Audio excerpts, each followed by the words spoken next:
Hello and welcome to Daily Records. I am Tommy Burton and we are talking about guitar heroes. And today we're going to talk about Keith Richards and somebody that I don't think I've featured on Daily Records up to this point, strangely enough. The Rolling Stones, Beggar's Banquet. This was their seventh album released on December 6, 1968. This was their seventh British album. This was their ninth American album because we mixed them up back then. And so there you have it. But this was a return to roots album for them. Prior to this, they had done this psychedelic sort of answer to Sgt. Pepper, which was their Satanic Majesty's Request. Still to this day, a mixed album for even fans of the Stones. And this was the last album that was released during Brian Jones' lifetime. He did play on a couple of tracks on Let It Bleed that came after this, but that was released after his death. So this kind of, to me, is the sort of first, what I would call later modern, whatever you want to call it, major Stones release. In that this sort of is the fundamental of the sound of a run of albums that came after this. But you got Beggar's Banquet, Let It Bleed, Exile on Main Street, that sort of run of albums that came that featured that classic Stones sound that they're to this day kind of known for. I think this was sort of the first of those. Now, this was, according to Glenn Johns, this was their coming of age, and I think that kind of says it.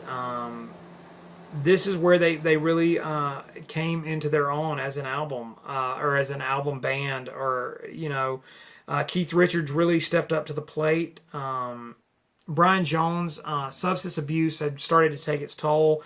He was becoming more and more absent and wasn't there. Erratic behavior, just a lot of problems. You couldn't rely on Brian, and so Keith kind of started taking over the band at that point, and becoming more of a primary player. Now, this does feature quite a few classic Stones tracks: "Sympathy for the Devil," "Street Fighting Man," "Salt of the Earth," "Dear Doctor." Different things. Now Jones was still doing a little bit of that sort of interesting musical influence. Sitar and Tempura is featured on Street Fighting Man. He played slide guitar on No Expectations, harmonica on Parachute Woman, Dear Doctor, Prodigal Son. Brought out the Mellotron for Jigsaw Puzzle and Stray Cat Blues.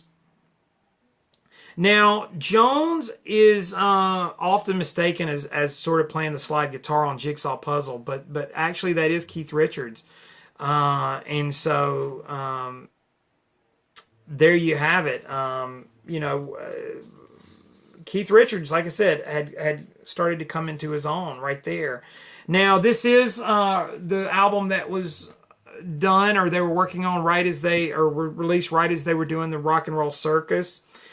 Which is the sort of famed extravaganza. It featured John Lennon, Eric Clapton, Jethro Tull, The Who. And so the sort of idea behind the Rock and Roll Circus was to promote Beggar's Banquet, but it never came out. And so that's the way that goes. But to me, this is sort of the first classic Stones album. Definitely the archetype for that sound that they were known for, that blues rock sort of edgy Stone sound. And like I said, kind of breaking away from the shadows of some of the other bands like the Beatles that probably they were in the shadow of, even though the Stones were always a little bit edgier than the Beatles. They didn't quite have that same sort of whimsical quality, more down to earth and straight ahead and just straight up rock and roll. But Beggar's Banquet by the Rolling Stones, today's Daily Record. Like, comment, subscribe, share. Follow me on Instagram and Twitter. It's TommyBurton75. In the meantime, I will see you all again tomorrow. with another daily record. RSVP.